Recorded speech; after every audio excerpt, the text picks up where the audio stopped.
10 years of being in love. My boyfriend held a grand wedding for my best friend who is battling cancer, all behind my back. Just because my best friend has cancer, her dying wish is to marry him. Ethan blocked all messages, forbidding anyone from letting this matter reach my ears. He didn't know that my best friend was live-streaming the grandeur of the wedding the whole time. That night, I cried until I fainted. Ethan spent the night on the island with his best friend. On the day my heart condition relapsed, he abandoned me to take my best friend to the hospital, nearly costing me my life. I accepted the proposal from the millionaire big shot Lucas. Lana, are you really willing to marry me? After agreeing to get married, Lucas would send me a message every few minutes to confirm. After receiving my affirmative response, he sent me over a dozen styles of diamond rings for me to choose from. These are all rings I bought at the auction. Take a look and see if there's any you like. Seeing that I hadn't replied, a few seconds later, he sent another message. If you haven't found anything you like, there's a jewelry auction in England in a few days. I'll take you to pick something out then. After looking closely, I sent him a voice message. That graph pink diamond looks pretty good, let's choose it as the wedding ring. Ethan didn't know when to come back, but just as I was behind him, I heard the words wedding ring and suddenly spoke up. Wedding ring? What wedding ring? He looked at me, and on his usually cold and composed face, a rare hint of panic appeared. I met his gaze lightly, just as I was about to come up with an excuse to brush it off. But at that moment, my phone rang. I picked it up and saw that it was a call from my best friend Sophie. After answering the call, her sobbing came through the phone. Lana, is Ethan by your side? I just had another nosebleed, I'm so scared. Before I could say anything, the phone was snatched away by Ethan. He spoke anxiously, Sophie, don't be afraid, I'm on my way right now. Then, Ethan left me behind and ran out. I completely forgot that he asked me to go night cruising on the Pearl River tonight, saying he wanted to make up for the missing 10th anniversary of our love. It turns out that giving up on someone feels like this. Even watching him run towards another woman, my heart can no longer stir with any waves. The phone rang again, this time it was Lucas calling. Lana, are you ready? I'm coming to Highshire to pick you up tomorrow. I gazed into the distance, my eyes deep and contemplative. In a week, once I take care of everything that needs to be done, I will return to the capital to get married. On the other end of the phone, Lucas spoke gently, okay, I'll wait for you. If you encounter anything you can't solve, remember to tell me. After hanging up the phone, I called Ethan's grandfather to say goodbye. Ethan's grandfather and my grandfather were comrades in arms, with a deep bond between them. When I was 8 years old, I was diagnosed with a serious heart condition. Ethan's family-run private hospital happens to specialize in cardiology, making it quite authoritative. So my grandfather decided to send me to Ethan's house to recover. Over the years, Ethan's parents have treated me as their own, and Ethan's grandfather has taken care of me in every possible way. I am about to return to Beijing, and out of both sentiment and reason, I should bid them farewell. Ethan didn't come home again that night. Sophie sent me a message. Look at you, with your mouth full, so cute. In the photo, Ethan is bending down to eat cake, while Sophie extends a finger to smear cream on his face. But soon, she retracted the news. I'm sorry, Lana, I just sent that to the wrong person. Ethan said that photo is really cute and asked me to send it to him. You're not mad, are you? I didn't reply to her. Instead, I silently returned to my room and began packing my bags. The next day at noon, Ethan finally returned home. He prepared a gift for me as an apology. Lana, Sophie was in a serious condition last night, I just took her to the hospital. I didn't say a word. When I opened the brocade box, I found a Rolex women's watch inside. The strap was adorned with a circle of diamonds, extraordinarily luxurious. But I remember, he also gave Sophie a similar gift. It's just that mine is a bit more expensive. Ethan noticed my lack of reaction and asked with some concern, Lana, are you angry? I said softly, no. Sophie is sick, it's only natural for you to go see her. Ethan looked at me suspiciously, perhaps thinking my reaction was strange, but in the end, he just sighed. I'm glad you're not angry. After all, we still have a long way to go together, but Sophie. At this point, Ethan's eyes turned slightly red. I couldn't be bothered to listen to him. In that case, spend more time with her. After dropping this line, I turned to leave. But Ethan grabbed my wrist. The moment I raised my gaze, there was no emotion in my eyes. What's wrong? Ethan felt somewhat irritable, yet he couldn't pinpoint the source of his agitation. But soon, his phone rang again. He looked down a few times, then raised his head and said to me, Lana, I have to go on a business trip for the next few days and won't be back for a while. You need to be careful at home. I casually hummed in response, thinking it would be better if he didn't come back, so that tomorrow I could return to Ethan's house to say goodbye to everyone. The next morning, I took the prepared gifts and went to Ethan's house. Ethan's mother turned red-eyed upon hearing that I was returning to Beijing. Lana, what happened? You were doing so well in Haishur, why are you suddenly going back? Ethan's father immediately slammed the table. Where's Ethan? Why didn't he come back with you? Did he bully you? I hesitated for a moment, but in the end, I still didn't tell the truth. No, it's just that I've been away from home for too long these years, and I want to go back and take a look. Ethan's mother looked at me, her expression filled with concern as she spoke. Does Ethan know about your decision to go back? To avoid further trouble, I nodded gently, yes, he knows. Hearing me say this, no one dared to persuade me further. After some casual conversation, I stood up, preparing to leave. Just at that moment, the door suddenly swung open, and I came face to face with Ethan's face. Standing next to him, Sophie smiled at me and gently said, Lana, what are you doing here? She asked with righteous indignation, as if she had already become a daughter-in-law of the Chi family. I don't seem to need to explain where I am to you. After dropping this line, I walked past Ethan and headed for the door. Ethan, coming back to his senses, immediately chased after me to explain. Lana, don't misunderstand. I brought Sophie home today so my parents could help her find a suitable doctor. Besides, she's your close friend too, you wouldn't hold it against me, right? I had a moment of distraction. What echoed in my mind was Ethan's promise to me under the cherry blossom tree when he was 18. He said that marrying me was his lifelong wish. One day, he would take me back to meet his parents as his future daughter-in-law. But now, he brought another woman home and even lied to me, saying he was going on a business trip. Looking at Ethan's expectant eyes, I slowly spoke, how could that be? I've never been a stingy person. I simply won't care about those who aren't worth it. Hearing me say this, Ethan was taken aback for a moment. Lana, do you really not care at all? I think he's really too hard to please. In the past, when Ethan was close to Sophie, I got angry, and he said I was petty. Now that I don't inquire about anything between them, he's still not satisfied? But I don't want to explain, and there's nothing to explain. Later, Ethan pecked my forehead and said, be good and wait for me at home. After entering the elevator, I reached up to wipe my forehead clean. He made me feel nauseous. On our 10th anniversary, Ethan also used a business trip as an excuse to brush me off. However, that night, I received a video call request from Sophie. After the call connected, I listened to the lively atmosphere of the wedding scene, and only then did I realize that the wedding belonged to Ethan and Sophie. 3 months ago, Sophie was diagnosed with a terminal illness.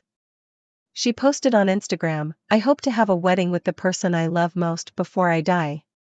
At that time, I had not yet noticed the awkwardness between the two of them, and I even asked her in the comments who her favorite person was. At that time, Sophie replied to me, you'll know when the time comes. The moment I learned the truth, my heart felt like it was being cut apart, the pain so intense that I could hardly breathe. I called Ethan like a madman, wanting to ask him why he treated me this way. But that night, Ethan didn't answer a single call. I cried myself into a faint at home while he was spending the wedding night with Sophie. Fortunately, everything is about to come to an end. After returning home, I received a call from Sophie. Lana, I'm really sorry, I had no idea I would run into you today. I scoffed and didn't reply to her. Sophie took a deep breath and said to me with an envious tone, Ethan's mother is really such a nice person. She is so gentle, asking me how I am and checking on me. They also said they would do their best to help me find a suitable doctor for my treatment. When she said this, she paused for a moment. Then she lowered her voice and asked, Lana, tell me, why can't the person who marries into the Ethan family be me? Of course it could be her, as long as she has the ability. Then I wish you both 100 years of harmony in advance. Then, I hung up the phone, wanting to block her directly. That way, she wouldn't pop up in front of me from time to show off her presence. At that moment, I accidentally clicked into Sophie's Instagram and discovered that she had actually stolen my design drafts to enter a competition. I was so angry that my hands trembled a little. Because that drawing was a birthday gift I had given to Ethan. I didn't expect that he would hide it from me and send the draft to Sophie. I stroked my racing heart, trying my best to calm myself down, and then took out my copyright registration certificate to report Sophie's work as plagiarized on the competition website. After all this, my friend Chloe, who co-runs the studio with me, also called. Lana, what happened? Why the sudden withdrawal of funds? Chloe is a mutual friend of Sophie and me. But she had always had a poor relationship with Sophie before. So I told her everything over the phone, including, of course, that I was about to get married. Chloe was furious after hearing this Sophie is just too shameless. Relying on her illness to casually steal other people's men? Who knows if she's just pretending? It's driving me crazy, I have to call her and give her a piece of my mind. Hearing Chloe's loyal words, I was quite moved. Forget it, I can't be bothered. The wedding is about to take place. At that moment, footsteps sounded behind me. Ethan's voice suddenly broke in, Wedding? What wedding? I hung up the phone. When I turned to look at Ethan, I noticed he seemed a bit nervous. Suddenly, I had a different thought. I just heard a gossip. There's a guy who, behind his girlfriend's back, held a wedding with another woman.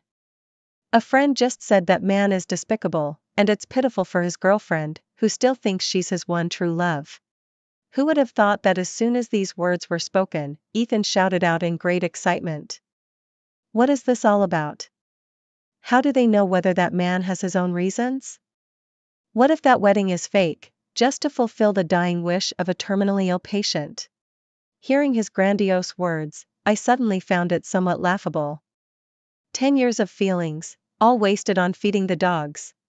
Perhaps sensing that something was off with my emotions, Ethan stepped forward and hugged me. Lana, what's been going on with you lately? He held me tightly in his arms. We've been through so many years together, don't you know how much I love you? Once we settle Sophie's matters, let's get married, okay? As he spoke, his hand slowly slipped inside my shirt. But I turned my head away, pressing down on his restless hand. Sorry, I don't have any feelings. Ethan's deep-set eyes gazed at me for a long time, yet he couldn't discern anything from me. In the end, he reluctantly let go of me and dropped a line, I'm going to sleep in the study. That night, I had just fallen asleep when I heard Ethan hurriedly leaving the house. I turned over and continued to sleep. But the next morning, as soon as I opened the door, I saw Ethan sitting in the living room. I raised my eyebrow slightly. So early? Ethan didn't give me a good look, instead, he confronted me head-on. Why do you have to report Sophie for plagiarism? Do you have any idea how much of an impact this will have on her? I smiled, my expression frozen on my face. May I ask, was that design draft done by Sophie herself? Did she not plagiarize? Ethan was shocked to hear this. Lana, how did you become like this? Where did the kind you go? You have everything, countless awards for your work, what difference would it make to let her have a chance? Sophie is now so angry that her condition has worsened, lying in the hospital on the brink of death. She just wanted to experience the feeling of winning an award before her life ends. Is that too much to ask? I was so angry that my fingers felt a bit numb. I immediately retorted, of course not. Ethan, you know how much I've sacrificed over the years to achieve my dreams. To practice my painting, my hands were covered in frostbite during the harsh winter, itching and hurting. How can you casually say that I should give my work to Sophie? If she wants to experience the feeling of winning an award, she should work a little harder for it. What does it mean to take what I've earned? A man can be without, but if anyone dares to touch my design work, I will never let her go. Ethan did not notice the changes in my body. He dropped a line, "You've changed," and then walked outside. And I, infuriated, had a heart attack, suddenly collapsing to the ground, pleading in agony, "Ethan, save me." But he never looked back even once. After waking up, I found myself lying in the hospital. Lucas held me tightly in his arms. "Lana, we're going back to Beijing." This time, I slowly closed my eyes and said, "Okay." It turns out that a person can truly burn all their hopes to ashes in a single moment. Ethan only discovered my sudden departure on the third day. He called me frantically, and I found it annoying, so I just blocked him. Why do you care so much about Sophie, yet still keep me hanging? I curled up in the Italian handcrafted sofa, watching Lucas have a high-end custom wedding dress delivered, feeling dazzled. He gently wrapped his arm around my shoulder and asked softly, "Which style do you like?" I carefully selected and finally settled on a strapless mermaid tulle dress. "This one will do, I think it looks quite nice." Lucas affectionately ruffled my hair and said, "All right, then let's go with this one." After choosing the wedding dress, he went to discuss the specific details of the wedding day with the wedding planning company. In the past few days, Chloe told me that Ethan went completely mad after he found out I was missing. He inquired everywhere about my whereabouts, but learned of my return to the capital from his own parents. "Lana, what do you think his reaction would be if he found out about your marriage?" I didn't have time to think much when I heard someone ringing the doorbell outside. I thought it was just the wedding staff Lucas had sent over again. I stepped forward to open the door, only to be met by Ethan's crimson eyes. The moment he saw me, his eyes were filled with disbelief. "Lana, you're really here?" Ethan spoke with a slight choke in his voice. "Why did you leave without saying a word? You must have done it on purpose, to upset me, right? Come back with me, and we'll get married right away." Seeing Ethan pulling me, Lucas rushed over. "Ethan, please stay away from my wife." Ethan stumbled slightly, his voice trembling. "What did you just say?" Lucas stood tall in front of me, blocking Ethan's burning gaze. Ethan, however, did not believe it. "Lana, stop joking. After 10 years of our relationship, how could you just say it's over? Were all the promises we made over the years just lies? I really don't want to get entangled with him any longer, so I immediately threw out my marriage certificate with Lucas for him to see. Ethan, I'm not lying to you, I really got married." He was somewhat taken aback, his shoulders drooping in deep hurt. Why? Seeing Ethan about to rush forward, Lucas stepped up directly to block him. Immediately, with a cold face, he scolded, "How can you still ask Lana why? Don't you have any idea what you've been doing these days?" Saying this, Lucas pulled out a pile of photos from somewhere and threw them on the ground.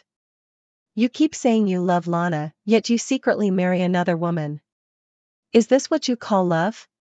In the photo, Sophie smiles with pure happiness, while Ethan looks like a knight protecting his princess. Such a warm and harmonious scene pierced my eyes. Ethan explained in a panic, "Lana, it's not what you think. Sophie and I are in a fake marriage, just like playing house. I'm just fulfilling a wish of hers before she passes." A tear slipped from the corner of my eye. Lucas quickly reached out and gently wiped it away for me. I stepped forward and looked at Ethan calmly. "The wedding with her is fake, so what about all your affection for her? Is that also fake?" Ethan wearily closed his eyes. "Sophie is also your good friend. I was just putting on a show for her, I thought you wouldn't mind." I find it utterly sarcastic. "Ethan, Do you really believe what you just said? That day, you rushed out without hesitation. Did you ever think that I might get so angry I could have a heart attack and almost die at home? Ethan's body trembled, and he suddenly looked up. Lana, what did you say? I'm tired and don't want to say much to him. Ethan, we're done. Ethan's face was terrifyingly dark. His gaze fell on me, shifting from guilt to resentment in just 3 seconds. Immediately, he let out a cold laugh and spoke slowly. It doesn't matter, even if you are married, it doesn't matter. Even if I have to tie you up, I will take you to the Civil Affairs Bureau to get a divorce from him.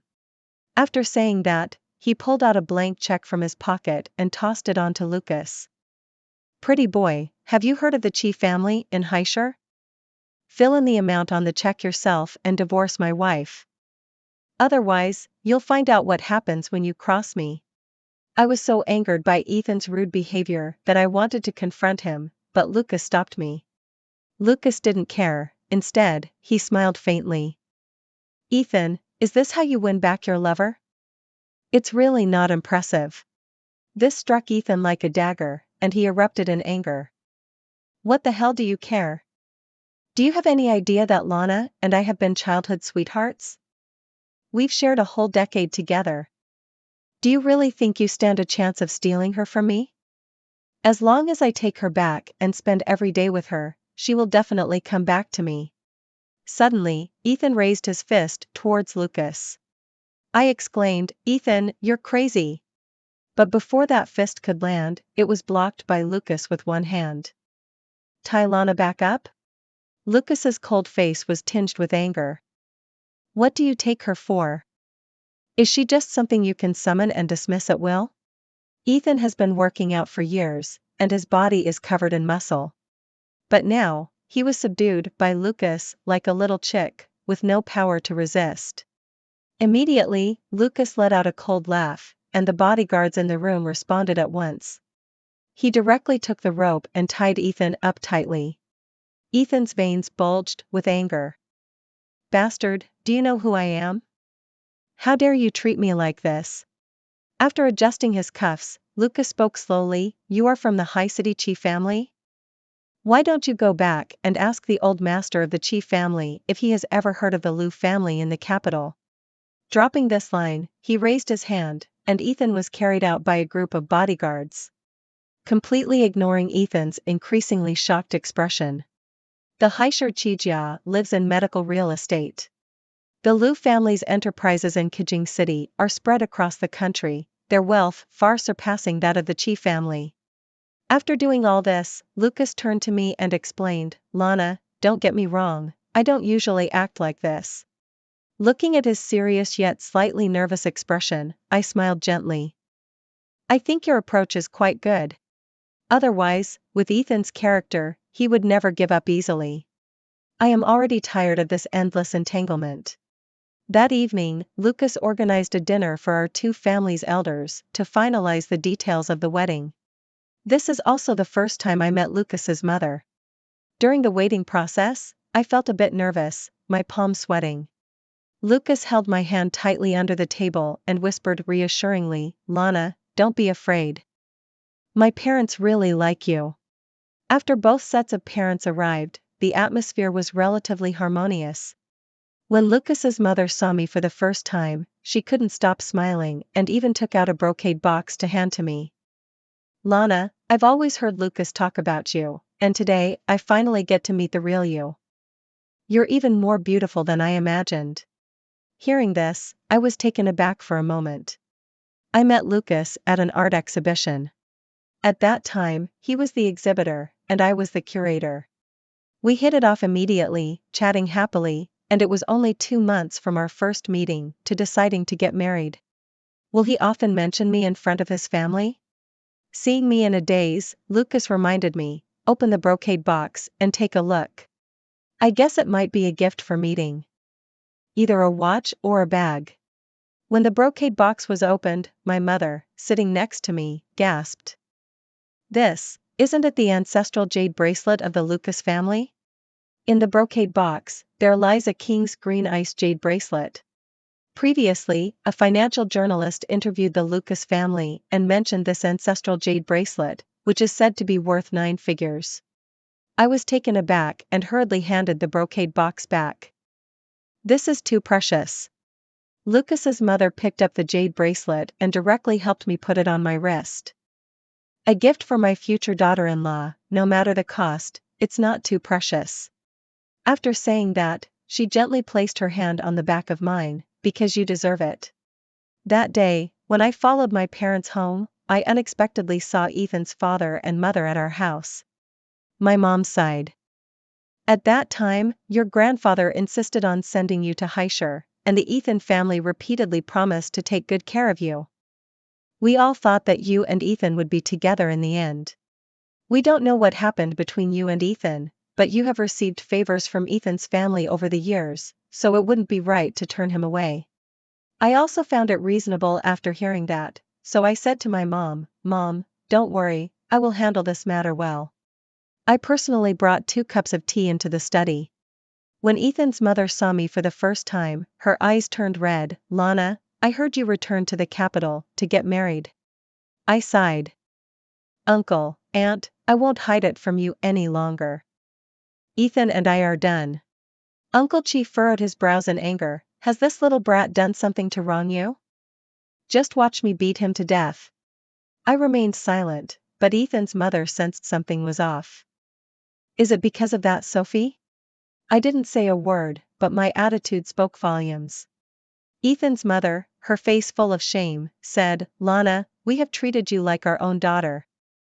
I can't even face you after that brat Ethan did such a thing. In the years away from home, Ethan's mother has given me a lot of care, so I certainly won't become estranged from her because of Ethan. Aunt, no matter what, you are the people I respect the most. In fact, I can guess that they came to my house to try to win me back." But after understanding the ins and outs of the situation, the words to keep him from leaving still did not come out. After they left, Chloe sent me several messages in a row. "Lana, you have to see the screenshot I sent you.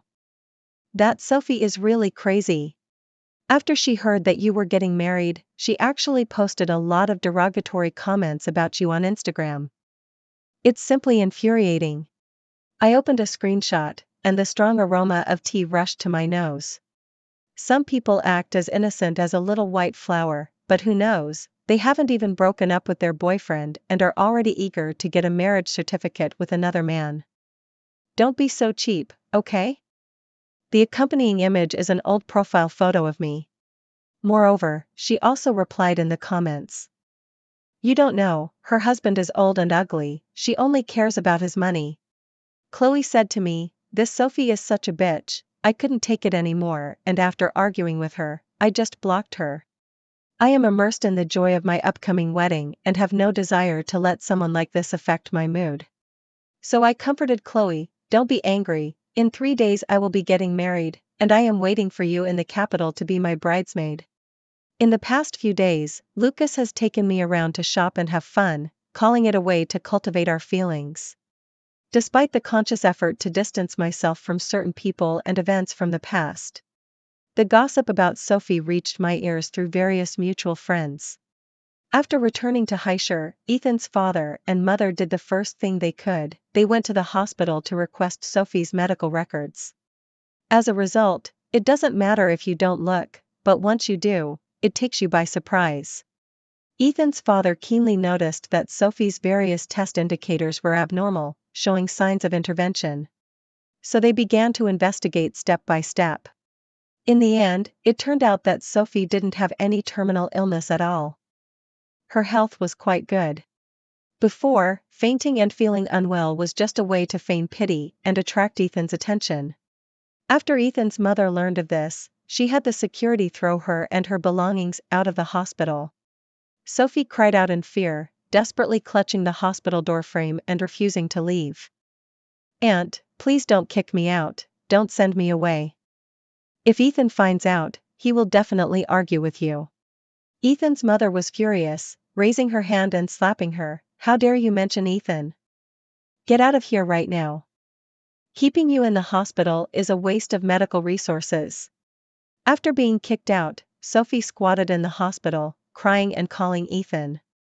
5 minutes later, Ethan arrived at the hospital. At first, Sophie thought the other person had come to back her up and was considering telling him about her grievances. Who knows, Ethan's face darkened as he directly reached out and tugged her hair back. "What did you just say? You're not sick, you've been pretending to be ill to deceive me?" Sophie was so scared that she didn't dare to cry out loud, she could only move her lips, pleading desperately. "Ethan, I do this all because I love you so much. And don't you like me a lot too? You said Lana is too outstanding, and when you're with her, you feel pressured. It's different when you're with me, you can be more relaxed and happier." But before she could finish her sentence, Ethan threw her onto the floor. "Who do you think you are? You want to compare yourself to Lana? 10 of you wouldn't even measure up to one of her fingers." But when Sophie heard these words, a sorrowful smile appeared on her face. "Ethan, why won't you admit that you've already fallen in love with me? If you don't like me, why do you pay so much attention to me, taking care of me from time to time, and even standing up for me against those who bully me?" Ethan looked at her with a blank expression and cruelly spoke the truth. "I take care of you because Lana told me that you are her good friend. I'm helping you just to put Lana's mind at ease. If it weren't for the fact that you're Lana's best friend, do you think I would even spare you a glance?" Hearing this, Sophie shook her head in disbelief.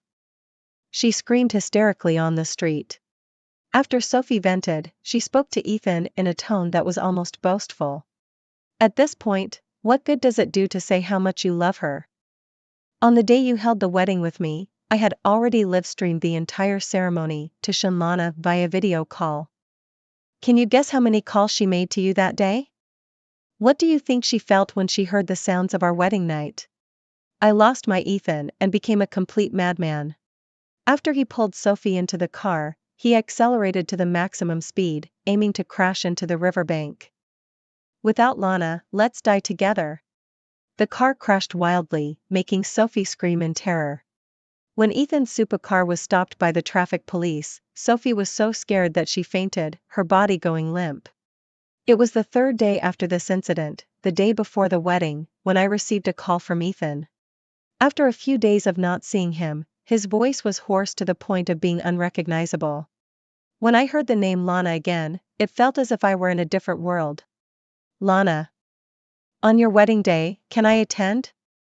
If you can't marry me, I want to see with my own eyes what you look like when you get married." Before the words of refusal could leave my lips, someone snatched the phone away. I don't know when Lucas appeared behind me to answer. "Of course, you're welcome. I'll have to personally toast you then." Ethan gritted his teeth on the other end of the phone. "Give the phone back to Lana, I want to talk to him. What does it have to do with you?" Lucas raised an eyebrow slightly. "We are one as a couple, what I say and what she says are the same."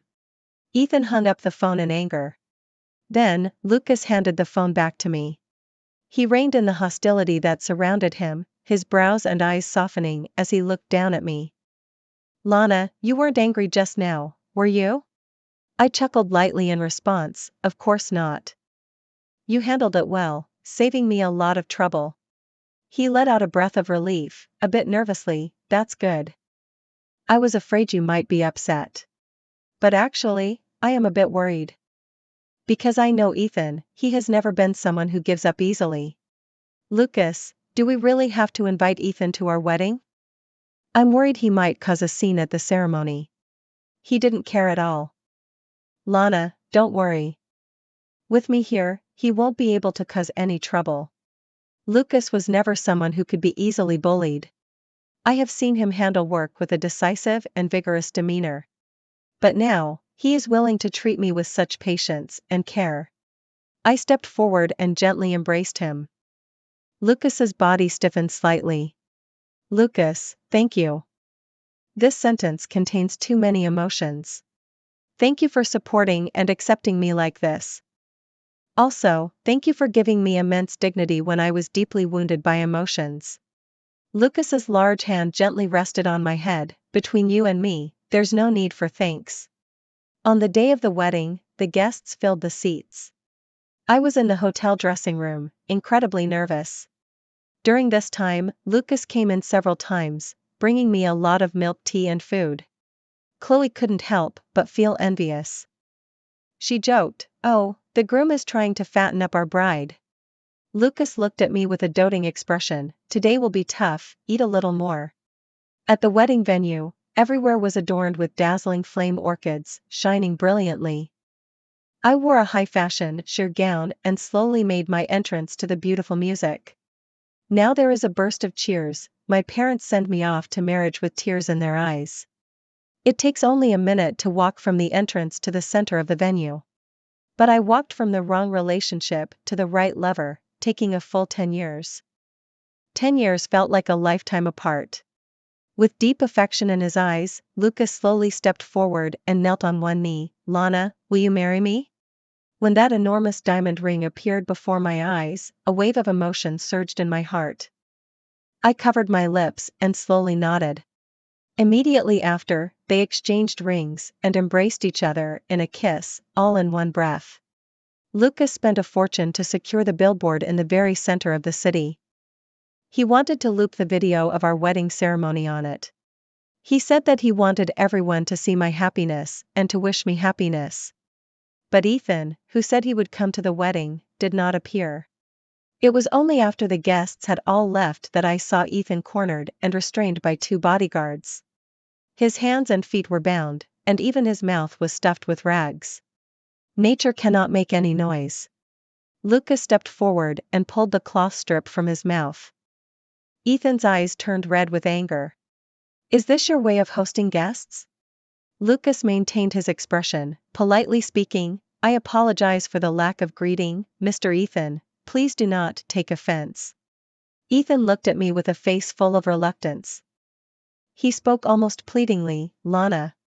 I simply nodded at him lightly. "Thank you, Mr. Ethan, for gracing our wedding with your presence. Please be sure to send us an invitation when you get married, we will definitely attend together." Upon hearing the words "the couple," Lucas raised an eyebrow slightly, a hint of an unintentional smile appearing at the corner of his mouth. In the end, Ethan was defeated. He looked at Lucas's face. "You did this on purpose. You want me to see Lana marry you with my own eyes, you want me to be completely heartbroken. You're just a scheming bastard." Lucas did not deny it, and even shamelessly replied, "Thank you for the compliment." Ethan had probably never encountered someone like this before, so infuriated that he had lost his temper. Finally, he collapsed on the ground in despair. "Lana, do you know that I have prepared so many things? I swear, I will win you back at this wedding." But as I watch you walk towards him, your face full of shyness, my throat feels like it has swallowed countless blades, making it hard for me to breathe. I listened, showing no expression. "Oh, normal. I felt the same way when I knew you were having a wedding with Sophie." The light in Ethan's eyes completely faded away. Lucas's scheme succeeded. I know that from this point on, Ethan and I will truly have nothing to do with each other. On the night of our wedding, I sat nervously on the bed. In the bathroom, the water flows with a splashing sound, slowly reaching my eardrum. Before long, Lucas stepped out, bringing with him the damp mist, and his exquisite waist and abdomen. I instinctively swallowed. Lucas stepped forward, leaned down, and softly asked in my ear, "Do you like it?" That night, I experienced ultimate joy. The next day when I woke up, my whole body ached, and I had shouted so much that my voice was hoarse. But I need to quickly get myself in order. Because tonight I will be going with Lucas to his friend's banquet. I chose a champagne-colored strapless dress, and when I appeared in front of everyone on Lucas's arm, it caused quite a stir. After Lucas settled me in, he got up to greet his friends. The man closest to Lucas is the second son of the Sidhu family, who started with antiques. As soon as he saw me, he came over to tease. "So you are the Miss Lana that our young master Lucas has been thinking about day and night." I greeted him with a smile. "Young Master Sidhu, I've long admired your name." Sidhu raised his wine glass and chuckled lightly. "You have no idea, ever since he saw you once when he was a child, he would occasionally bring you up in front of us guys. Later, When you became a painter, he quietly supported you with a huge sum to hold your art exhibition, and then he bought all your paintings. One could say he was utterly infatuated. Not just that. Young Master Lucas even opened a branch office in Heischer just for you. Hearing them say this, the doubts I had before seemed to be explained. Why was Lucas able to rush over and take me for treatment right after I had a heart attack at home? It turns out that my fate with him was already established in childhood. Lucas came back and asked me, "What are you thinking about? You look so focused." I turned my head and smiled at him. "I was just thinking, how did I get to know you when we were kids? I don't have any memory of it at all." Lucas gently wrapped his arm around my waist. Mysteriously, he said, "Many, many years ago, there was a crybaby who always ran alone to cry under the cherry blossom tree.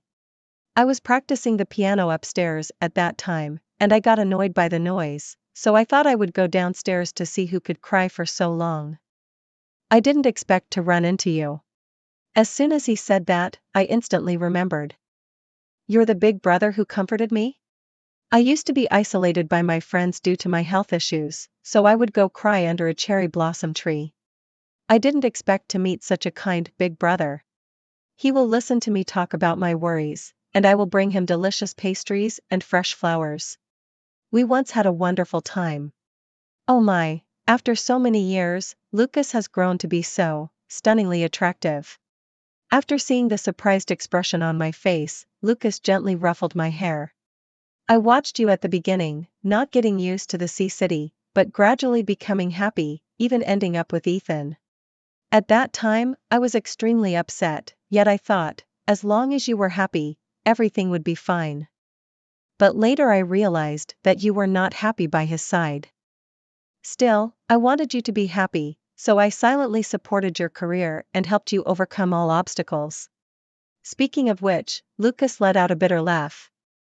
"But human desires are infinitely magnified, and in the end, seeing Ethan not cherish you like he should.